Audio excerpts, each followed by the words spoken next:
Hello, Welcome. everybody. All right, we're back to continue our Marvel reviews, and this time, Yeah, our videos. yeah, we are talking about the fourth Thor movie, Love and Thunder. So I think this is, Alrighty. I could be wrong though, but I think this is the first fourth movie of any of those things. I think that you're right. Probably, yeah. I think so, yeah. So overall, I could be wrong, but like I don't think I don't think the Thor movies have been that popular overall. And The Thor movies, series, well, yeah. I asked Nick. He says unless if you count Avengers. But yeah, man. If you want to join, we totally would love to have you. On unless if you want to count Avengers. But yeah, uh, but yeah. Strictly speaking, we're saying like Iron Man 4 or Captain America 4 and and yeah. Whoa, that picture's. Eris, are you talking about Thor Love and? Well, but well, anyway, well, you had a lot of things to say with Spider-Man No Way Home. It was Doctor Strange into the Multiverse of Madness. So I definitely think that you would have a lot to say. I mean, if it's Texas Chainsaw Massacre, then I can understand why. Because if you don't know much about that franchise, then I understand. But you seem to know quite a bit about, the Marvel movies. So, I definitely would love to have you join. but while we're waiting for him to decide or not, the movie starts with this guy and his dying daughter. Oh yeah, I remember that scene now. He Okay, he prays. said he's coming in. Yeah, I remember that scene now. Here he is, the man with the crazy Yeah. Yeah, he prays to the gods, save my daughter, and they do not listen. They laugh in his face. Here he is, man with the crazy Yeah. I can hear an echo. God, save my daughter, and they do.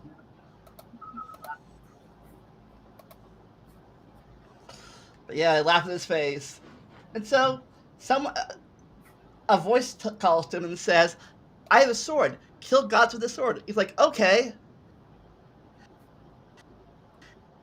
and thus.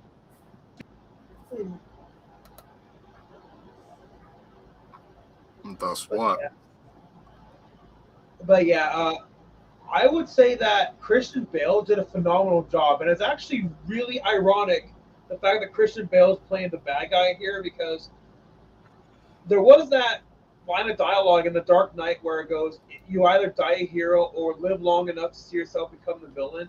It's so ironic now to see Christian Bale playing the bad guy.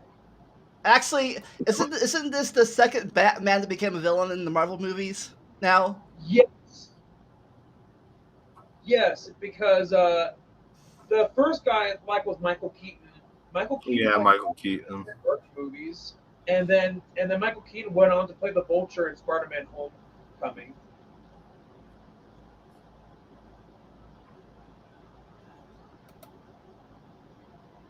So, Nick, we talked about this earlier before we got here, but why do you think Thor isn't that well liked among that well viewed in the Marvel universe? For Well, I people, know that the first two movies were not well regarded at all, and until Eternals came out, and even Eternals is a bit divisive. Thor: The Dark World, the second movie, was considered the weakest movie in the entire MCU. Yeah, I remember I was going to see it at the movie theater, but I didn't. Now I'm kind of glad that I didn't because I heard it was not that very good. Yeah, I hear people. I think from what I've heard so far, yeah, people like it because it's more comedy than anything else. And unlike the comedy of the Guardians of the Galaxies, and it's not that funny comedy. Well, Well, well, no, the first two movies did not lean in the comedy angle. Like they were like more like the big hero's journey mythology adventure like kind of thing. Like they played those kind of straight. And I don't know, maybe people just thought they were generic or like there were problems with the plot. It was when they turned towards comedy with Thor Ragnarok that they decided they really liked Thor, because Ragnarok remains the best movie of the Thor series, because Love and Thunder, while it got better reviews than The Dark World, it was a bit divisive with people.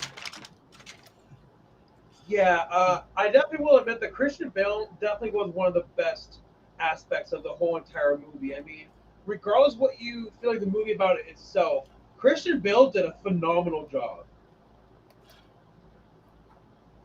Like, Christian Bale was a bad guy.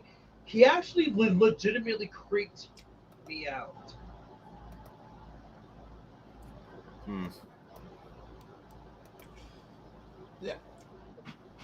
So, all right, he gets a sword and he starts killing every god of the universe.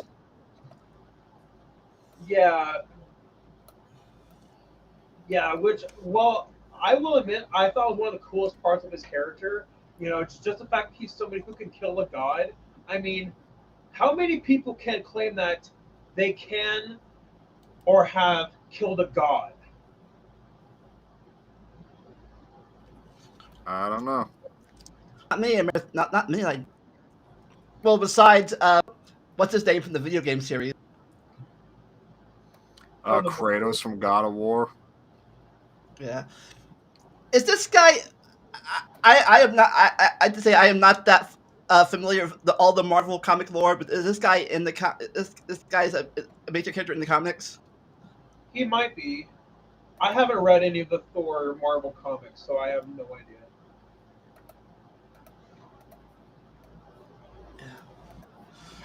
But anyways, after that death, we the Rock guy comes back and tells the story, tell us the Thor story of all the Thor movies together, and his magical, forgetful breakup love story and divorce with Jane. Ah. Yeah, because as far as I know, Natalie Portman was forced by contract to do Thor: The Dark World. She really didn't want to be in it, but she was forced by contract. So that's why that they wrote her character off. But then I'm guessing that they must have made some sort of deal with her for Love and Thunder for her to come back. Hmm. Right. So we uh we continue the story of Thor, who had left at the end of Endgame with the Guardians of the Galaxies, and they've been teaming up all this time off screen, Mm-hmm. which makes me kind of want a whole movie with them, a team up now, like a prequel movie now, kind of. At least that's me. That could be just me, though. You think that can be a good movie? I mean, if Marvel can take a really obscure group like Guardians of the Galaxy and make it a good movie, I think that they can make anything into a movie. So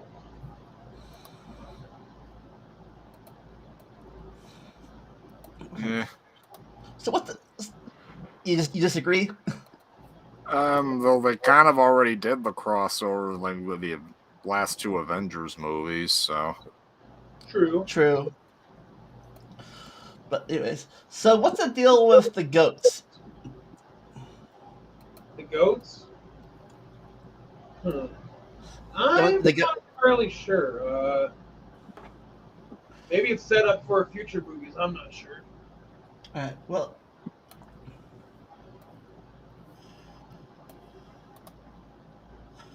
Yeah. So well, anyways, they have this. The Thor and the Guardians have this love-hate relationship, I guess. Because mainly just Thor and Quill. Huh. So now,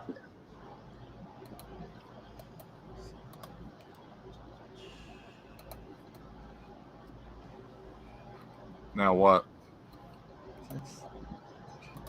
so I didn't see her in the thing, but I thought she was alive again. What was Gamora in this movie at the beginning, or just Nebula? Gamora at the beginning of Love and Thunder. Yeah, I remember seeing her. Not that I recall, no. Because I know she died in Infinity War, but she was brought back because Thanos time traveled, which opens up a whole other weird time loop thing. Eris corrected us. It was actually Nebula, and Yeah. and it actually was not Gamora. I know the Nebula was in there, but so I was making sure.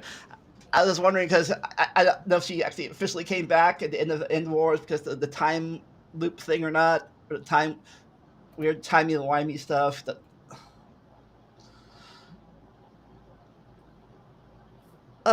Maybe. Maybe. Not. I might have remembered it. Maybe. This time travel was all weird. But anyways, they get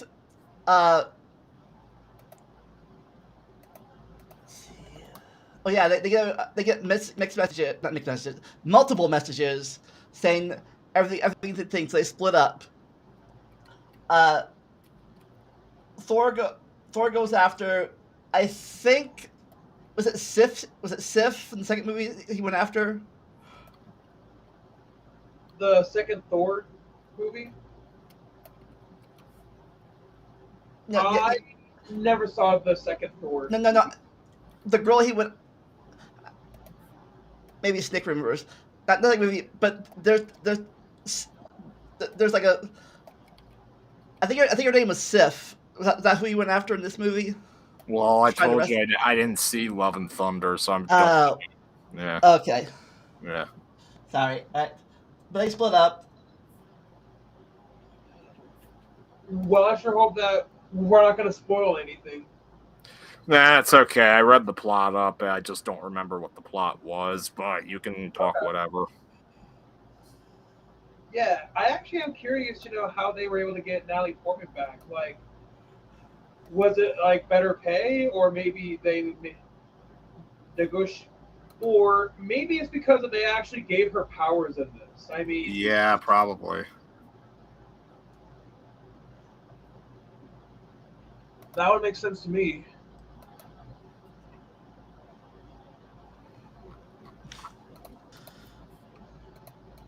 Yeah, and even in the comics, even her character Jane, even went on to be like a female Thor in the comics. Yeah. Maybe it's because they were going to kill her off, so there wouldn't be any more movies. Could have been.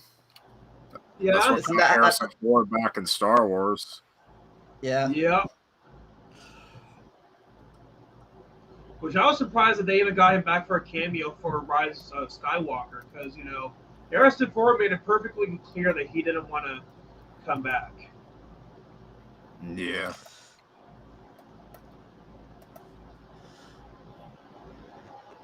It's funny. At the end of the off topic again. It's funny at the end of at the beginning of the ninth movie. Both him and Luke were dead on screen, and the only person that was alive on screen was Leia. She didn't work when it was that dead in real life. Yeah. Tragic coincidence. But so we go back to Jane and her sidekick friend, and we find out she has stage 4 cancer, leukemia. I think leukemia. Yep.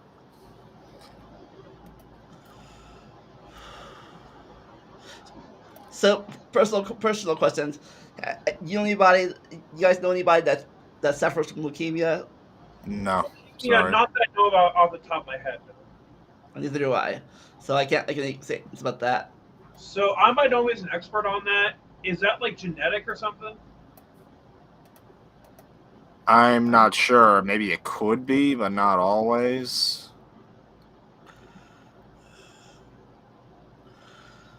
Okay. I read she had. I read somewhere that she had cancer before she blipped, but but then she came back and still had the cancer. That just sucks. You think you're dead, but then you're like, nope, you're back alive again, so you can die again. That's. I think Although it's not. I guess if they ever wanted to bring her back for future movies, because the multiverse, they easily could just pull in like a different version of her, and it won't even have to be played by Natalie Portman. It could be played by someone else. I guess they could do it that way if they wanted to. So apparently her therapy isn't going well. So I guess I don't know what happens, but I guess somehow off screen in the past movie, Thor had told his hammer to look after her, and apparently the hammer listened. Oh.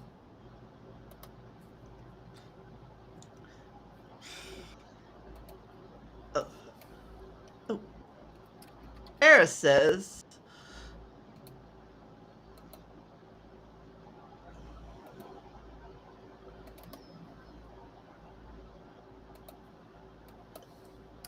like the aliens look too much like humans.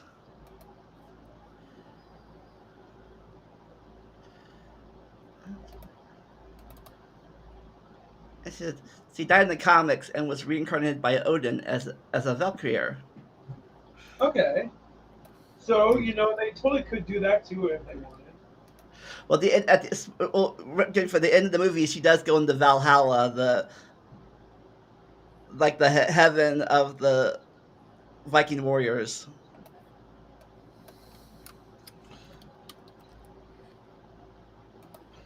Crazy.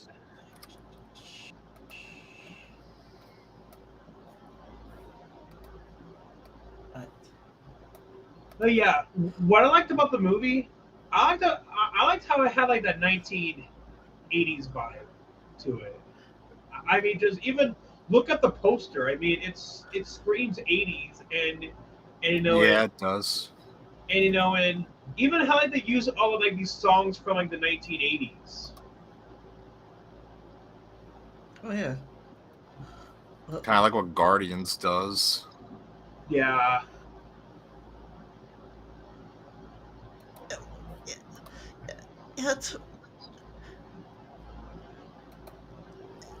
Yeah, I will talk about that later, but no one really know who the Guardians were before this movie. They joined the Marvel Universe. They were definitely obscure. Yeah, they were definitely very obscure. Yeah, before the movies came out, I had no idea who they even were.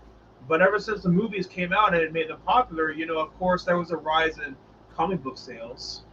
Well, here's the thing. I knew of the Guardians of the Galaxy only through one thing. Through what? Which was through Marvel vs. Capcom 3. Oh. Because okay. Rocket was a playable character added in the Ultimate update of that game. Okay. So that is the only reason I knew about the Guardians. And the truth is, they were also on Avengers Earth's Mightiest Heroes, which was like an animated series that was airing like before like the live-action Avengers came out. Great series. The live-action Avengers killed it. So, but yeah, the Guardians were on that. And also, an interesting fun fact, the actor who played Star-Lord in Avengers Earth's Mightiest Heroes is none other than Steve Downes, best known as the voice of Master Chief in Halo. Huh. Interesting. And if I recall correctly, I think that's his only non-Master Chief voice acting credit of note. Interesting. Oh, also Yeah. fun fact for Eris. This Saturday, we're going to be talking about the Vikings, the real life Vikings in England. So you interested in that? Come over to my channel and say hi. But yeah, he also says they should be brought back. Oh yeah, definitely. I mean, I imagine someday it might, because Marvel's like Marvel as of now, from what I know, it makes even more money than Star Wars, and I never thought I ever would see the day where a franchise makes more money than that. I think right now Marvel's only issue is with Spider-Man because they had to share rights with Sony. Yeah. Well, Namor is a problem too. What is? Namor and Hulk. Okay. Because Hulk and I believe Namor are partially owned by Universal. Yep. That said, I think Namor was a lot more complicated, but because of that, like Universal was just sitting on the properties and wouldn't let Marvel do any. Well, no, with Hulk, Marvel's free to do what they want with him. The catch is they can't do anything standalone. Like, it has to be like in a non-Hulk related thing, just having the Hulk there.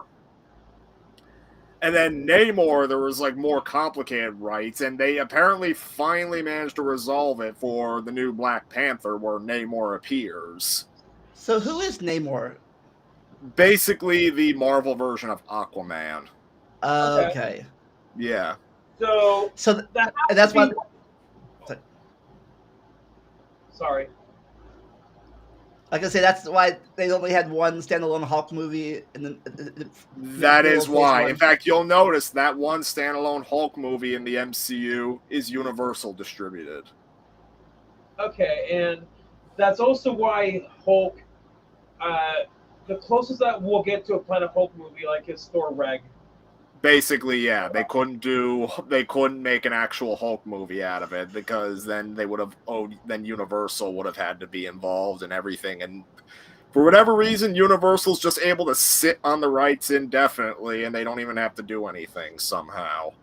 And that's why we had the whatever I think it's called Smart Hulk form off screen, like Bruce Banner and Hulk. No. If anything, it's why they introduced She-Hulk. Why they made a Disney Plus series out of her, because she's not included in that Universal deal, I believe. Like, She-Hulk, Marvel has full ownership. All right.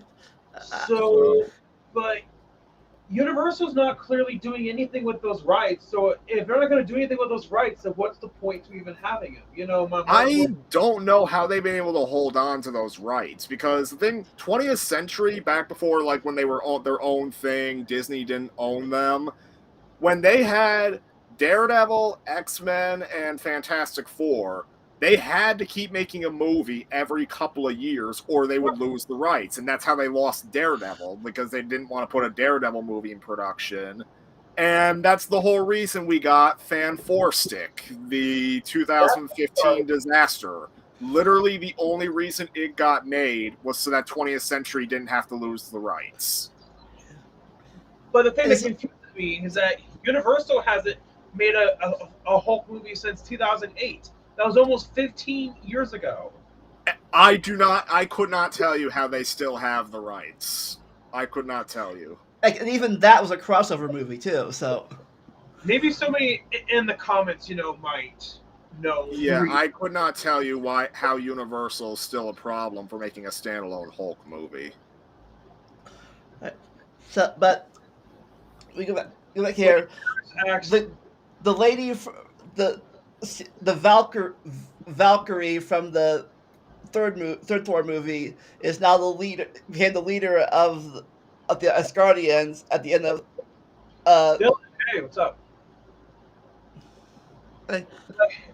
Eris brought up a really good point. Do animated movies count?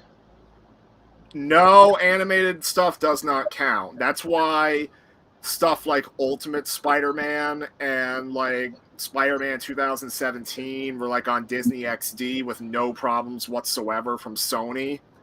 In fact, I think Marvel got everything related to them for like TV rights and everything. And like even with like Spider-Man and Sony, Sony let them keep the movie rights in exchange for getting the TV rights. So like into the Spider-Verse with Miles No, Morales. Into the Spider-Verse is Sony because that's a movie in theaters. And they have all. Sony also has all most of the like villain their movies. Villain movies, yeah. Like Sony still has the full movie rights. But I guess they're not villains. I think are they anti-heroes since they're the big protagonists? I guess. Yeah, because both Venom and Morbius, the two main ones I've seen about so far, have been the heroes of the movies. Usually they're like they're Spider-Man's antagonists in the series, but so I guess they're more like anti-heroes, maybe. Reading that they had 3 more seasons of Earth's Mightiest Heroes planned has me very upset. So it's exactly like what happened to Spectacular Spider-Man, only it was not because of rights issues, it was because of greed. Okay, and Eris says, well, I was thinking of movies like Planet Hulk, which were animated, so... No, the animated, anything that was not on the big screen, anything that's not on the big screen is fully Marvel's. So like, then that makes me wonder, how did Universal get away with it? But the funny thing is, there was a point when they stopped allowing X-Men and Fantastic Four to appear and stuff. That was not because of rights issues. That was just them spiting 20th Century over keeping the movie rights. So do you know when Marvel sold the movie rights to all these different companies? In the 90s. You wouldn't know it nowadays, but throughout the 90s and even into the 2000s, Marvel was battling fucking financial issues big time. Like in the 90s, they were this. They actually did file for bankruptcy, I believe, but they were this close to like shutting down completely. Selling the movie rights was like the only way they could stay afloat. That's terrible because growing up in the 90s, I thought they were going well because the X-Men series and the Spider-Man series was I grew up on the 90s. I think those were the only things keeping them afloat for most of the 90s, more or less, because the games weren't, aside from like the Capcom stuff, the games were no good for most part. Then like I guess the comics were going through a slump. And it's so ironic to imagine that Marvel was almost bankrupt when look at them now. Also, keep in mind, Marvel had no successful comic book movies, like on the big screen yet. They had, like, DC had, like, Batman and Superman. Marvel had, like, nothing. Nothing that was, like, a success anyway. Yeah, it's funny. It's funny how back in the day the DC movies were the good things, and there's a good Marvel one. Now it's almost like the other way around, almost. More or less. Oh, it's funny, right? Because keep in mind, Blade in 1998, that was like the first notable Marvel movie that wasn't like a cheap that wasn't just like a cheap, low budget crap. Because before that, you had, well, it was mainly TV stuff. Like there was a live action Spider-Man, like an American and a Japanese one. Then there was the Hulk TV series, which was popular, but basically the only one. Is that the one of the wrestler? Was that the one of the wrestler? The one where he was played by the wrestler, yeah. Yeah, Lou something. Lou Ferrigno. Yeah, that was... So, that ended, like, in the late 80s, early 90s, was like some TV movies. Then 1990, you had the shitty live-action Captain America, the one Nostalgia Critic Oh, reviewed. that piece of garbage. That one. Then 1994, you get the Roger Corman Fantastic Four, which ironically remains the best Fantastic Four movie available, even though it was never released. Which is hilarious to imagine that the Roger Corman movie is the best one, and it's funny because I don't think that one ever was officially. It was never officially released. It only exists via bootleg. And I also know that Marvel did do that Punisher movie with Dolph. Oh, they did do a Punisher movie, right? But again, it didn't like win any awards or anything. It went under the radar. Like, it wasn't until Blade in 1998 that they got something significant, and even then, it wouldn't be until X-Men and Spider-Man that they really had something. So keep in mind, like, by the late 90s, that's when DC was, like, slumping big time. Like, Superman was off the screen for, like, a decade at that point. Batman slumped with Forever and Batman and Robin especially, and there was other failures like Steel and, like, some other Spawn. Comic book movies were considered like dead. When did the Nicolas Cage Ghost Rider come out? 2007. So that was pretty much right before the Marvel Renaissance happened. Then. Well, I would say it wasn't until the MCU when the Marvel movies were. That's right. That's what I said. Right before. I think Iron Man was 2008. I think. But no, like, Marvel movies did well before the MCU, like X-Men, Spider-Man. Oh yeah, but they weren't Marvel movies. They were still based on Marvel, and that was like the closest. And Marvel Studios didn't really exist back then, so it was like the closest thing. Right. What about the Daredevil movie and Elektra? Oh yeah, Elektra was an utter failure. Daredevil did not get good reviews, but I think it was at least mildly successful, maybe. I do believe the R-rated cut that was like on DVD was considered a lot better. And it was considered, and Michael Clark Duncan as the Kingpin surprisingly worked well. People agree. Oh yeah. But speaking of Daredevil, I did like they had this once. I heard about this thing and I saw it in the commentary section of the movie where apparently in that movie they had like a blind version of the movie. Oh. Where you can actually hear them talk about. Apparently, it's for blind people because Daredevil's blind. Obviously, you can actually hear them talk about the movie while the movie was playing. Like this, like Daredevil does this. Oh. And then it says the pages of the Marvel comic flip open. It was like, I thought it was cool at the time. It was a handicap access part of the movie. But yeah. Oh, what's this? It says, who remembers the old Iron Man and scene where Nick Fury talks about mutants, green monsters, and people with radioactive bug bites coming out of the woodworks? Yeah, I did not see the first Iron Man in theaters. I really wanted to, but I just didn't get around to it. I do remember everybody talking about how they thought it was a really good movie. I did see Iron Man 2 in theaters and Iron Man 3. My first MCU movie in theaters was actually The Avengers. Mine, I think, was Iron Man 2. And it's funny because I do remember all the hype with like the first Iron Man coming out because I remember like all this Iron Man stuff was going on. Like you had the CG animated series Iron Man Armored Adventures on Nicktoons Network. I remember like the week the movie came out, Toon Disney was playing the 90s Iron Man animated series, like a whole marathon of it. Like I think the second season though, like the first season was not good. Uh-huh.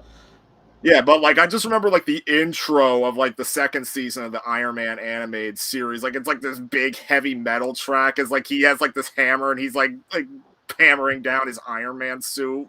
Like and he has a freaking mullet on top of that. Like it's the most manly thing. But this is funny. If this is, I don't remember this part, but it's true. But he's kind of early because at this point, Peter Parker was only like maybe like 4 or 5 at this time in the Marvel universe. There's in Iron Man 2, there's a scene like at a carnival where a kid wearing an Iron Man mask pretends to shoot a repulsor at like an enemy, and then the real Iron Man comes and like shoots it down. Yes, Peter. They Peter. want that kid to be a young Peter Parker. But like I said, but again, like this is. I don't think he got his bug in the universe. I don't think he got his bug by like 7 or 8 years later after that part because he was still a little kid then. I think he got till he was at least a teenager. So and then what other bug bites people were getting. Okay. Anyways, so the lady in the third movie becomes the president of Asgardia, and apparently now she's not only the president, she's their spokesperson. Commercial, flying rides, making plays of when O died and Helga came, and apparently also opened up an Infinity Store ice cream. I don't think that thing is what it's so good it disappears. It happily disappears. But anyways, during one of these things, Jane comes to look at the hammer, and it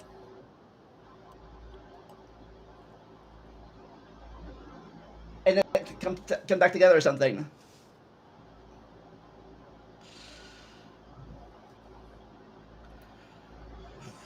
But yeah,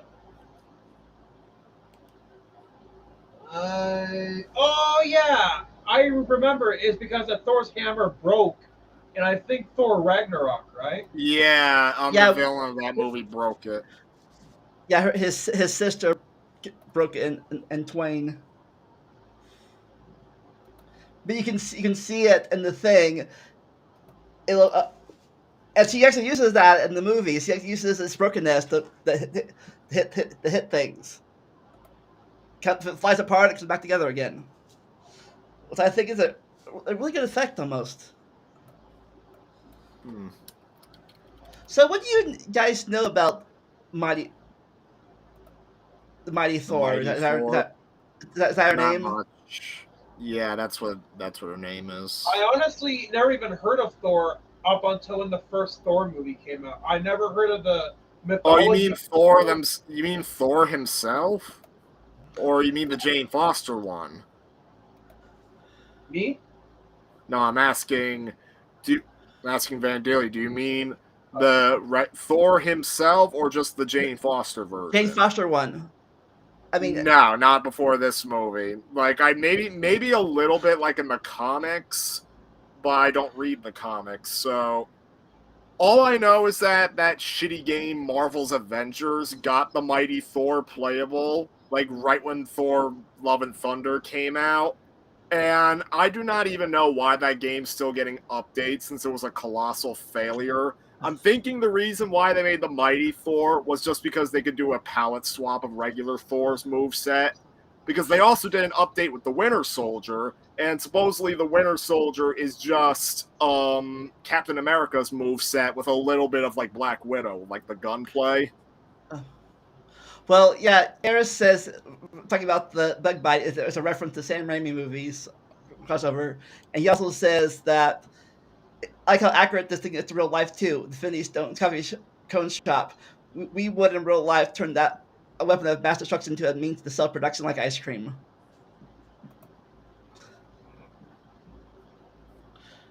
What, like the Twin Towers ice cream store or something like that? Wait, when you say Twin Towers, are you referring to the Twin Towers? 9/11. Oh, okay. But like how they did, like he's referring to the Infinity Cone shop right there in the chat. Like how they turned a weapon of mass destruction, like the Infinity Stones, into like profit. Yeah, I mean, I will admit it. It's kind of a cool idea what they did with Thor's hammer in this movie. The fact that the hammer can split into different parts and it can, and it can still do damage to bad guys, and that the hammer can come back into one. I think that was a pretty cool idea. So like, okay. They said their goodbyes, da, and then. See.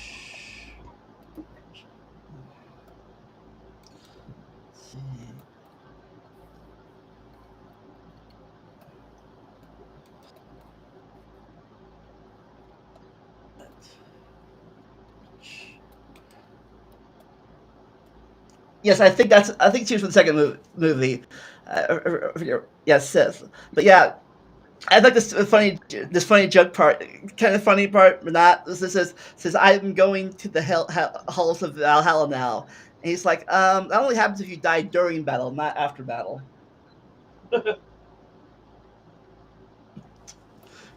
You've been here for a while now, so yeah. Let's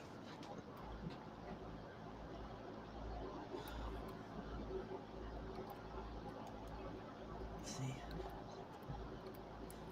Take her back to Asgard, and then apparently there's this like rival, this hammer and the axe now. Where the axe is jealous of the hammer. Oh. Oh yeah, yeah, yeah. I also liked that they did that in the movie. Like that Thor's hammer and Thor himself, like actually kind of have a relationship in the movie. It's kind of hard to pull it off. That a human and an inanimate object have a connection. It kind of reminds me of Castaway, like how Tom Hanks made friends with that volleyball, and then once Tom Hanks loses the volleyball, just the fact that Castaway made you cry over a volleyball. Yeah. You two have seen Castaway, right? It's been I a while. know of it. Been I a just while. never saw it. I saw it like 2 or 3 years ago. And I think yeah, I think I talked about this yesterday about movies. Part of it's the thing is good writing, the other part's good acting and directing that makes a movie like that. Like he made you believe it was real or something. He made you believe he really Right. that was his only friend. I guess in a lesser director actor stuff, it could be like that could be just stupid in some things, But he made you believe it, I guess. Yeah, but the fact that they make you care about that, that says a lot. Apparently, the Stormbreaker is just reflecting Thor's feelings, isn't it? Stormbreaker is reflecting Thor's jealousy.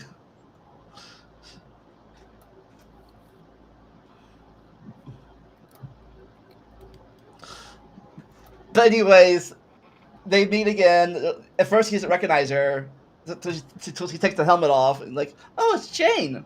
Hi, you have my hammer. Yeah, and and how there's that jealousy, like about how she has his hammer, but for the majority of the movie, Thor has like his axe thing that I think it got that in Thor Ragnarok. Yeah. Yeah, no, he got it in Infinity Wars because I thought it was Ragnarok. no, because the handle is from Groot. I think Oh, Ragnarok yeah. came out before Infinity War. No, Ragnarok. Because at the end of at the end of Ragnarok, his play. That's when they met. That's when he met. In Ragnarok, the hammer was destroyed, and then at the end of Ragnarok, that's when they run into Thanos' ship, and after that he meets the Guardians, and Groot literally chops up. Groot and Rocket were at the Star with Thor to make the new axe, and Groot literally chopped his arm off to make the handle for the axe. Okay.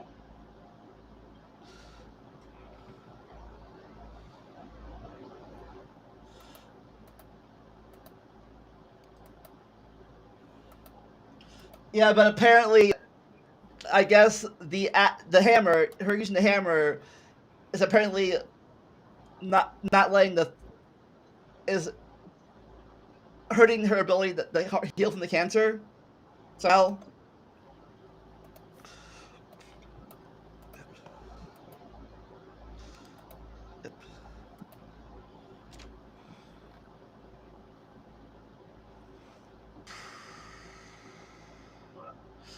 Yeah.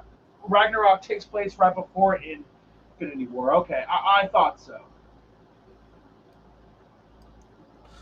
but yeah, like I said, apparently becoming part god, I guess, prevents humanity from healing her cancer things.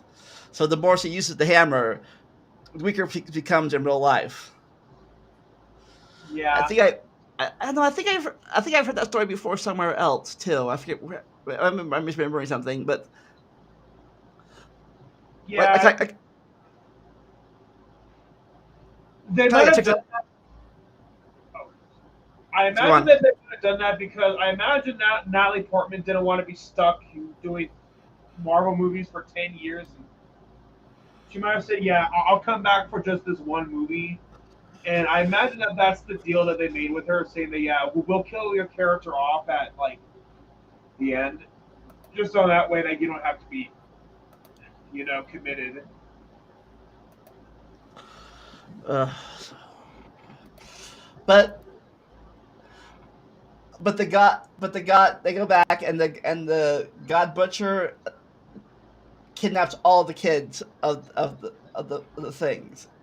I guess both their kids and plus maybe I don't know, Thor's kids too, because now I think new Asgard is now a tourist attraction.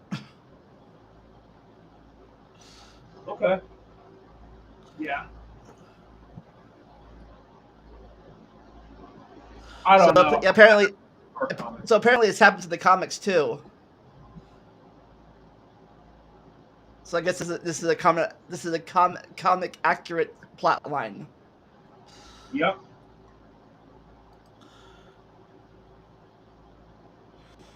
Oh, we also the leader of the kids, I guess, is Heimdall's kid, who apparently changed his name. I forget what his name was. I think he calls himself Axel or something, but it's like.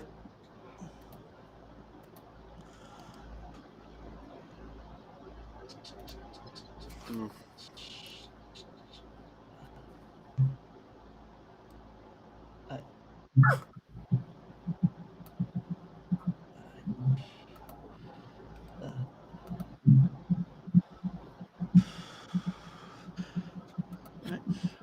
So what do you think of their first meeting?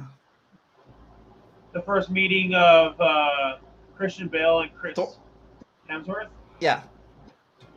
I thought it was intimidating. I mean, just Christian Bale does such an intimidating job playing the bad guy, but yet, they also made him sympathetic too. So, so yeah, Sorry.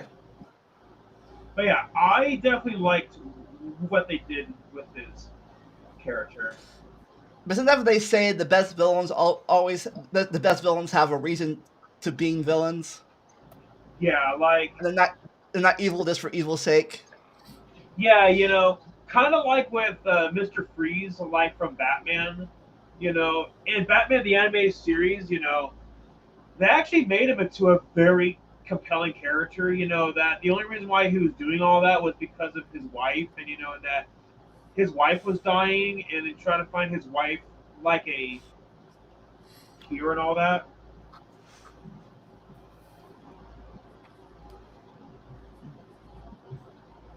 What about you, Snick? What's your opinion on sympathetic villains and the evil villains for evil's sake? I think evil for evil's sake villains probably work best in horror stuff. Like that would be Michael Myers. Yeah, yeah. But then like the sympathetic ones could probably work in like most other stories. They don't necessarily have to be sympathetic, but maybe if you just know what their motivations are, like maybe gain an understanding of why they do what they do. Yeah. I think of all the mass murdering of killer things, I think the most sympathetic would have to be Jason. Maybe. Yeah, Yeah. definitely. But yeah, Michael Myers is definitely the scariest one because of how you don't know why he kills. But yeah, evil for evil definitely works for Michael Myers. But if you gave Michael Myers a sympathetic backstory like they did with Rob Zombie's Halloween, it just doesn't work. Yeah.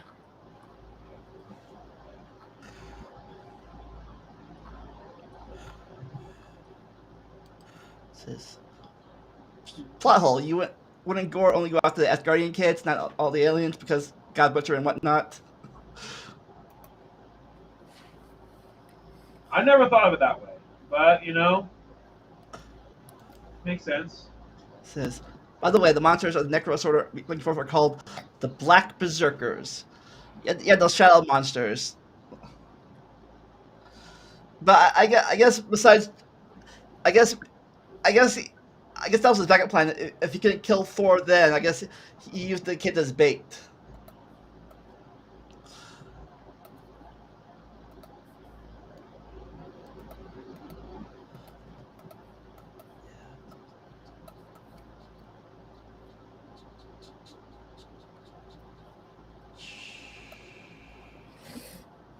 Oh, there it is.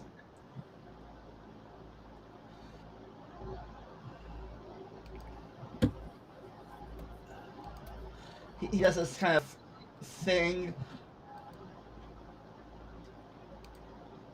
Back a bit.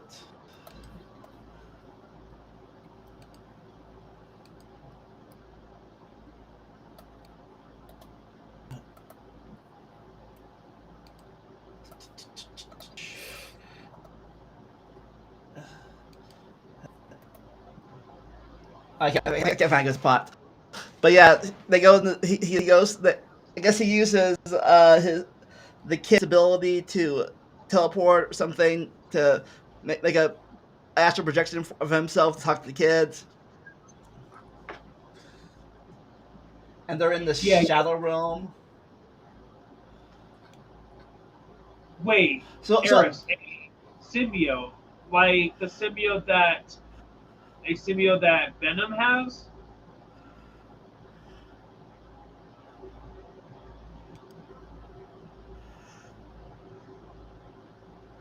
I think I think it kills the person without getting anything back.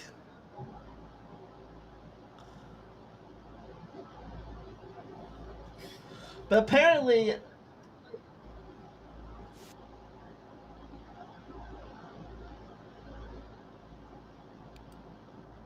I guess, I guess, I think that Jane's mother also might have cancer or something, or she died when she was young.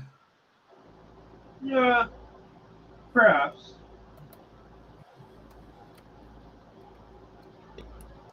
I think that's her.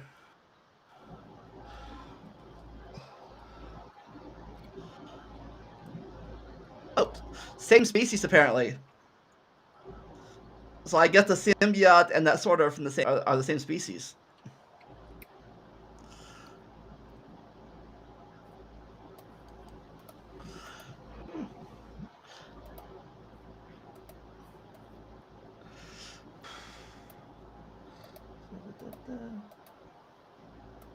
And, and once he dropped the hammer, she becomes weaker.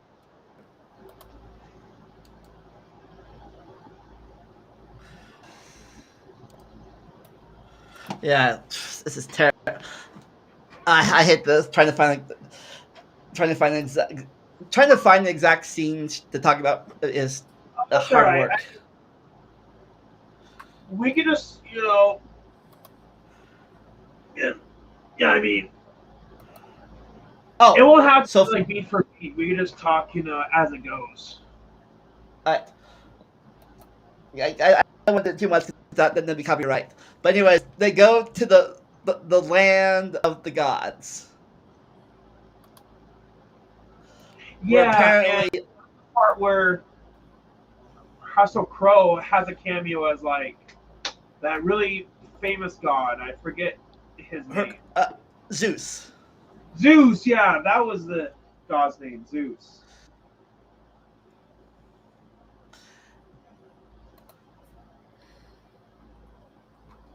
And they did the comedy scene where they made him naked. All the Greek gods all the Greek goddesses just fainted at the sight of it. Yep. And the not Sif, but whatever her name is from the third movie, and Jane like, do we help him? It's like give us. Well, wait a minute. When they're trying to do the same to them, like, oh no, we're fine. They can't, because they can't do the naked ladies. Yeah. The place is called Optimus. I can't pronounce that word. I was about to say Optimus Prime City, but that's.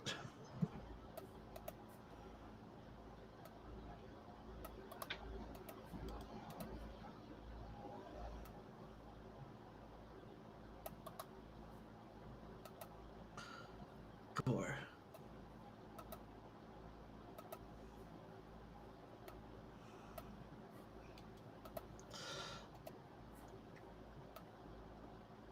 Yeah, but apparently they went to Thunderbolt and Zeus is like, no. So he gets the Thunderbolt and I guess he doesn't almost kills Zeus with his own Thunderbolt. Yeah. I will admit that I didn't see that coming in the movie, and I didn't see that they were going to get Russell Crowe to be in it.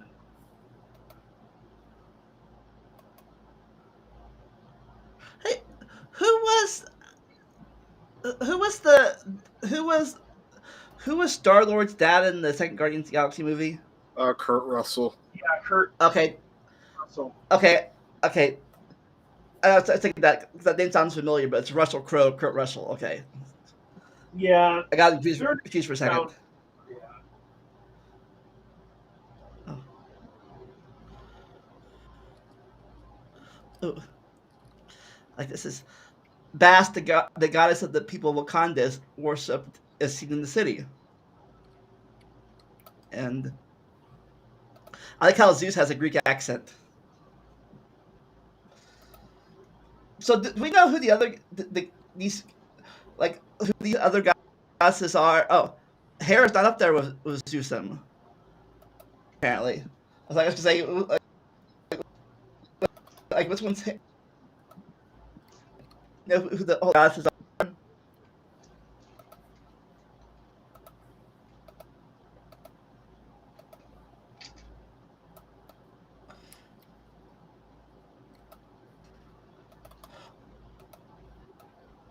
Oh.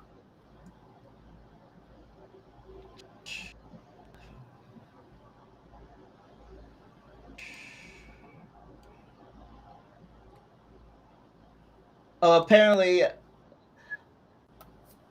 the rock guy died. Didn't really die because apparently all need is his face.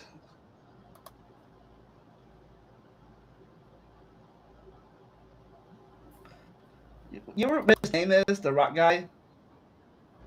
Korg, I think. I'm not sure. Korg. Ah, they're all random goddesses.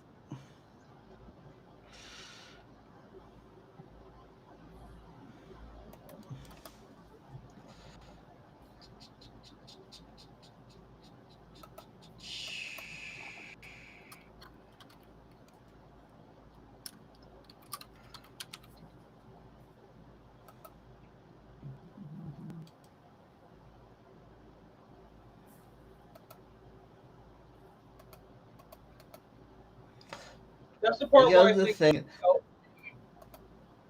Sorry, say that again.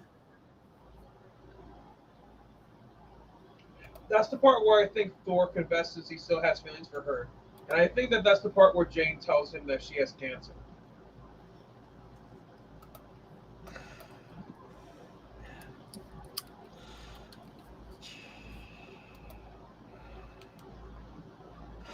And then we find out the whole thing is a trap because he needs the axe to open the Bifrost to get to the statue. So apparently it has the same power as all the Affinity Stones. Okay, which I think is a cool way to connect it to, you know, to Infinity War. Yeah, yeah. Just imagine. I think I also think it's funny. Thanos didn't need to go. Thanos didn't need to go all that from Grand Stones. All you need to do is find the statue. Yeah, so I can imagine that. I can imagine that Thanos, if he were alive for that, I can imagine that he must have been pissed about that.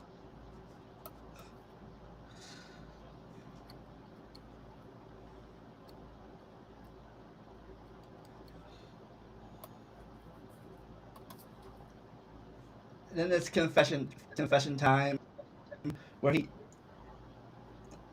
I guess he gives the axe or something. Something happens. He gets the axe,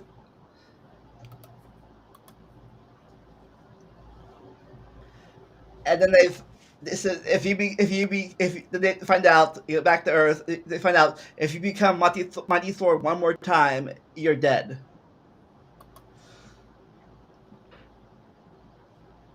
So Thor goes off by himself, especially the kids, and then Jane, does the hero choice, like stay here and possibly die, but maybe survive, but let Thor get killed, or become become Thor one more time and die, but save the day. I guess that's a hero's choice or hero's journey thing, maybe. Yeah,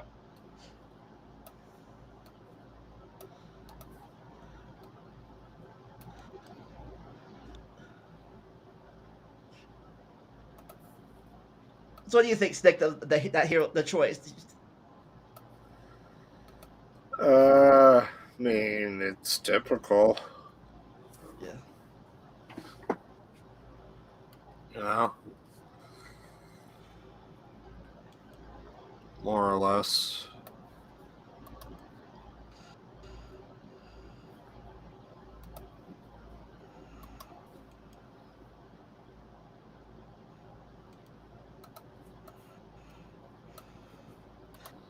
Yeah, you can really tell the difference between when I guess the makeup or whatever, or lighting's really good between her powered up and her sick form. It's like really like night and day almost. Hmm.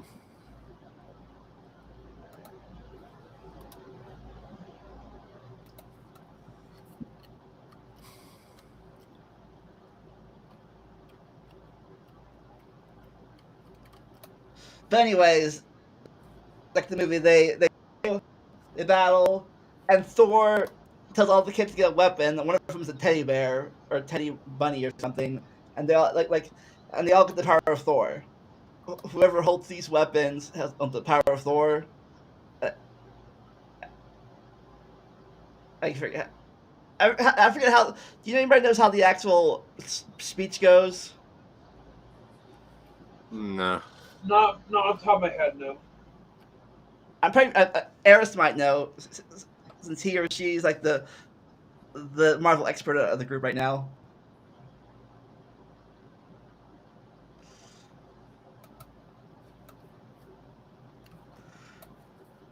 For a limited time. But yeah, all the kids get Thor powers, and they just kick butt. They just kick butt. Well, Jane and Thor go after the guy.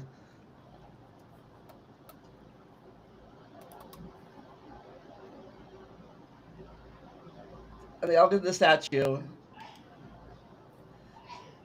And Thor's like, I'm not going to kill you.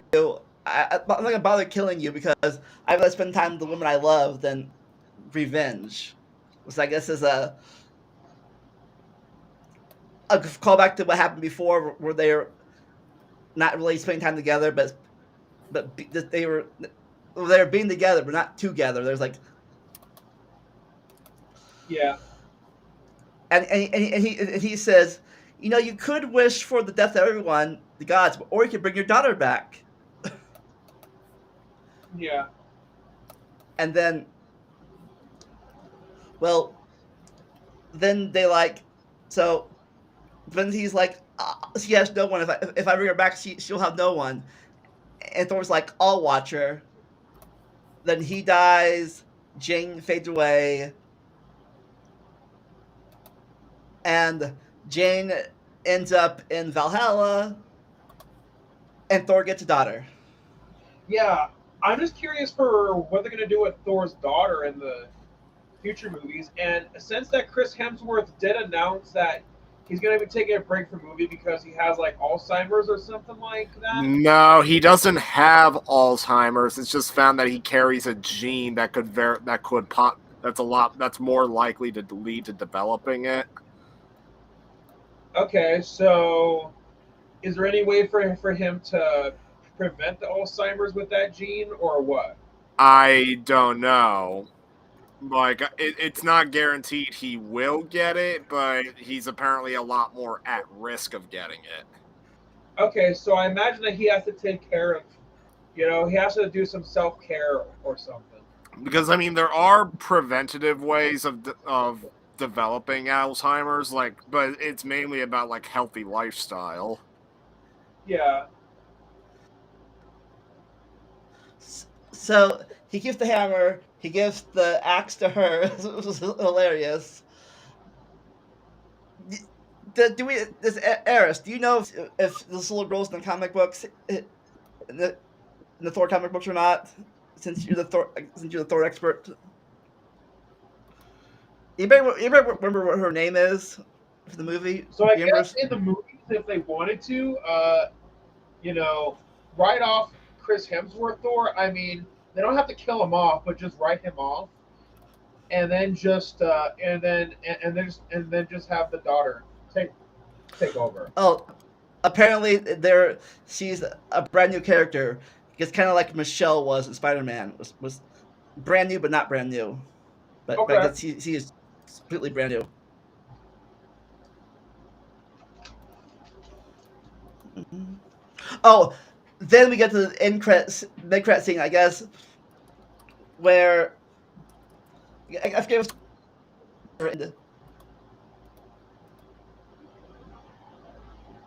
the end credit scene was her going to Valhalla. The mid credit scene was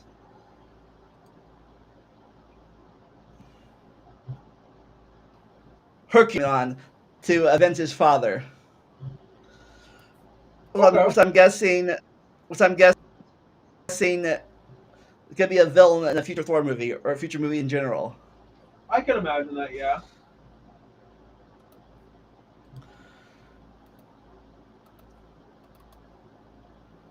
So Thor does have daughters so they can have various traits of various versions of Thor's daughters. Yeah. So what do you think of Hercules being a part of the future movie? Oh no. I think it could be cool, but I don't know if Chris Hemsworth is going to be in it because of him having that gene for Alzheimer's. But I guess they could. I guess really they could do any Thor really at this point. Like either have get maybe they can have he either they can either do they can either do oh Eris says Hercules has a history of fighting Thor and eventually joining sides with him as a hero. Yeah. Okay. So, so overall, what was your opinion of the movie overall? I definitely did enjoy it. I will say Thor Ragnarok, some of the jokes landed better there. I think they did the comedy better there, but some of the comedy did land in Love and Thunder, but some of it didn't. I definitely liked what they did with the villain. I definitely liked what they did with Jane. But yeah,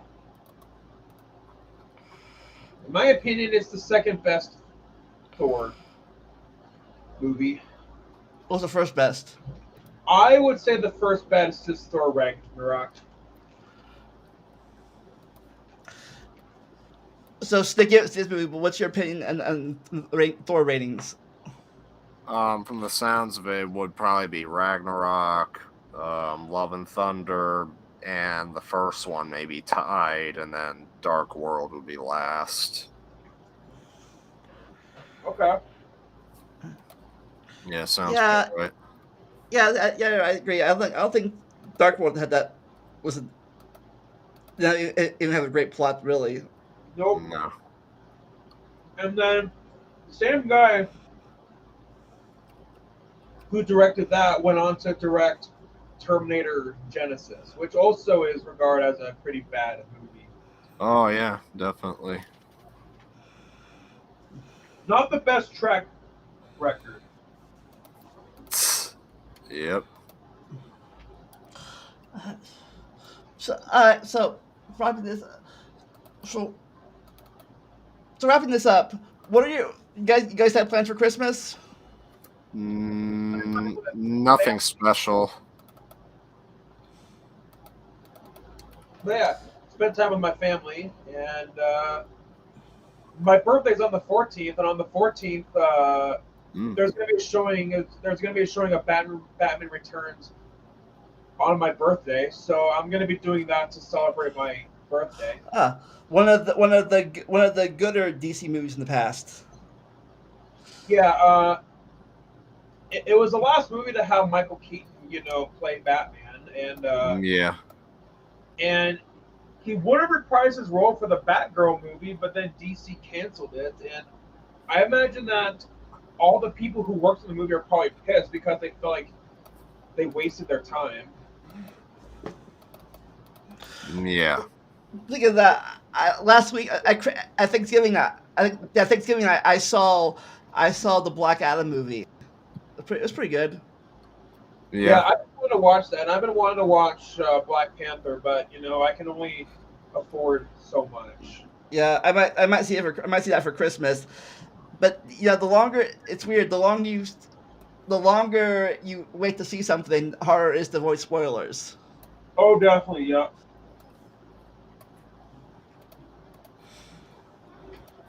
Definitely.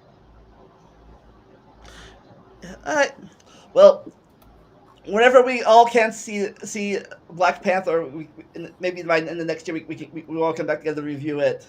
Since and then later on, I think Ant-Man. Yeah. Maybe next time we could all do a podcast on the Batman movies. Yep. Yeah, it was depending on our schedule, either the end of this year or the beginning of next year. Yeah, we could definitely do that. So like the 4 90s movies, and then the maybe the 3 Michael Keaton movie, not Keaton, Kristen Bell movies, and then the 2 more modern movies. Yeah, like talk about the Michael Keaton movies, the Val Kilmer one, George Clooney one, the Christian Bale one, Ben Affleck, and now Robert Pattinson. Yeah, it's like going from great to good. I think of all the ones. I guess I'd like feature, going spoilers. I think the trilogy one was the in my opinion was like one of the better ones. Yeah, a lot of people would say that. And I think the worst whatever is a toss up really. Yeah. But we'll talk about that next time. But this so coming up next time. What's gonna be up on your channel? For me, on Eric Triceratops, I'm going to debunk vaccines cause autism. And on Eric Griffith 92, I have some more podcasts planned. I have one planned where, with my series Let's Watch a Movie, there's a King Kong fan film that I plan on watching that. And there's also a Christmas horror movie that I thought I could, watch on my channel because there is a public domain one, and also of course there's things that piss me off in movie 3 coming out next year. So It's probably impossible to get her, but if you could totally get Erica to watch the King Kong movies with you, review them with you. Yeah, but she seems to be a pretty busy person. Whew. Didn't you your channel once? I've heard it on several times, but it's been about a year. Yeah, I had her on talking about her own channel. I heard her talking about primate migrations over the world. I had her on talking about the early hominoid fossils. Okay, but yeah, she definitely is your person to talk to about that. So when can we expect the autism or vaccine thing? Expect that this month. Awesome. And so far, right now, wrapping up this season, at least for now, is this Saturday. We talk about Vikings in England and the Danelaw with my friend in Deb. In I can't pronounce his name, but he'll be here to talk about the Vikings. So be there or be not there. Alrighty. Anyways, never stop learning and enjoy the randomness. We'll see you all next time. Bye.